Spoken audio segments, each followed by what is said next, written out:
There'll be some aspiring managers listening to this or watching this. What advice would you give them in terms of in terms of how to hire effectively?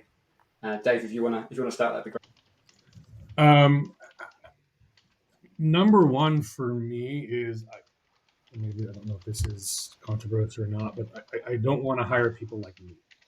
I want diversity of experience, diversity of thought. I want people that have different backgrounds. I want people that have different experience. I don't want groupthink in my organization. Um, but I'll go back to what I said earlier. I mean, you want to make sure that you're looking for people that have the domain experience as best you can, right? I think that matters, and people that can articulate. And when you're talking to someone, unfortunately, I use that word articulate like 4 or 5 times today, but I think it's valuable to be able to communicate pretty concisely, points and their thoughts. And more than half of our job is, I would say maybe 80% of our job is communication and half the time translating. So that is something I think managers you want to make sure you look at. You want to make sure that people are coachable. It's something that you can find out, and we try to do that. One of the ways we've always tried to do that here at Tipalti is actually at the end of a demo, we go round robin and we provide feedback, and I want to see how they receive that feedback because I want to see if someone is coachable.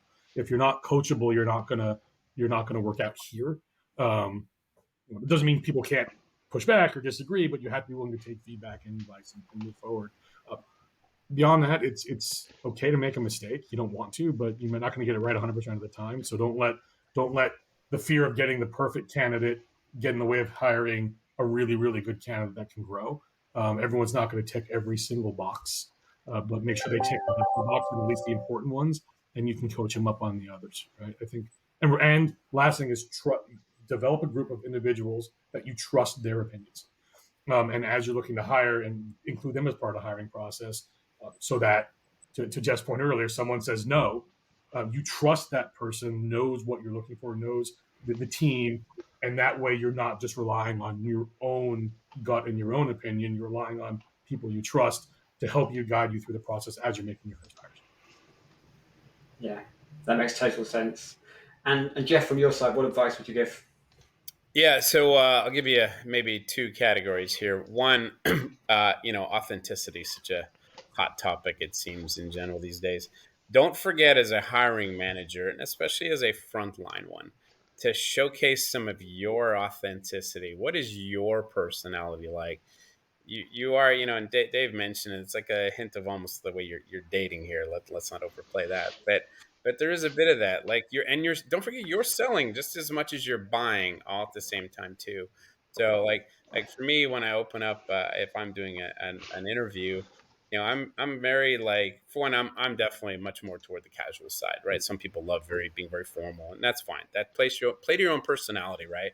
But I'll jump in and, hey, how was your weekend? I'll look up, like, okay, the person lives in Indiana. They graduated from Michigan. Like, how was the game this weekend? Or, something to do some kind of connection. There are easy ways to do that because I actually really want people to be at ease. You don't want them to be so nervous because then that's not their authentic self. And then I'm trying to showcase mine, all at the same time too. So anything you can do around that, and those will come with experience, being confident in yourself, etc. So now number two category is, and this is something I was fortunate.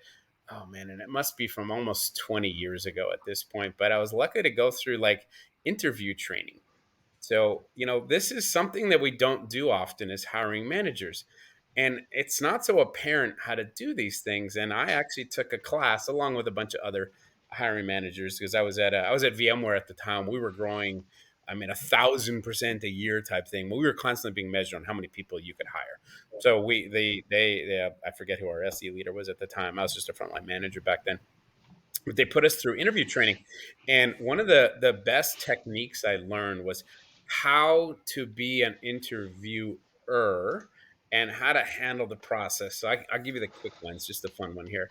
Like, a lot of times, especially if you're doing a lot of cursory, or pardon me, not cursory, but first time type interviews with people, you're trying to do them in 30-minute increments, and you want it to be a good experience, but you don't want to waste everybody's time. I'll get on the phone, we'll do the quick niceties, and I'll quickly jump into, hey, like, I really appreciate you being here. Listen, we've got about 25 minutes left. Here's what I like to do. I'm going to explain what I do, talk about the position a little bit, and then I've got your resume, I've reviewed it, I've got it sitting in front of me. Be very clear with that. I plan to take notes, by the way, so they understand that you can do that.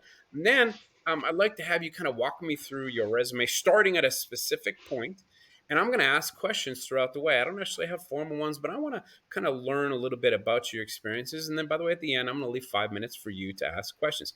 By the way, when you do that, first of all, people are like, "Ooh, wow, this is," and I'm not an organized person, but first of all, don't let the interviewee turn it into an interview. And a lot of interviewees want to flip it around and ask 1,000 questions. Don't let them do that. You can't, yeah. But when I start like that, like, you right away are like, oh, wow, they've set the context. Like, there's no getting out of it. Because if you do, now you're breaking my rules, and it's my interview. It's not yours. Okay. So learning how to do professional interviews is a thing, right? And there's all kind of schools and classes and all that kind of stuff sitting out there. But I love doing that, and I think it's a real important skill. So we did we've done sessions here at ServiceNow for our frontline managers to teach them these kinds of things. So I'm gonna take the opposite end of that. Like, as someone who wants to learn more about the role and all that, I feel like it's also my interview. It's a two-way street. And this happened to me in an interview in the past where they did exactly what you were saying. And then I said, well, like, I'm gonna have a lot of questions as we go. Is it okay if I ask them during the call, or should I wait for those 5 minutes, which I'm pretty sure will not be enough? And at that point, the manager said, you know what, just wait for the last 5 minutes, and if you need more time, we'll schedule another session. And, that was perfect. But a lot of hiring managers don't do what you just said. And they don't like it when I ask questions. And at that point, as an interviewee, like, it doesn't seem like you care to answer my questions. So, Yeah. right, I have the right to choose not to continue, and they have the right to choose not to continue with me either. So, Yep. no, I like that. I take a similar but slightly different approach than Jeff. I definitely do everything about laying things out. This is what we're going to do. I add a piece where I'm going to pause like maybe halfway through. I'm going to open up and let you ask me some questions as well. But it's part of my defined process. For me, it does two things. One, it does let the candidate feel like they can ask questions.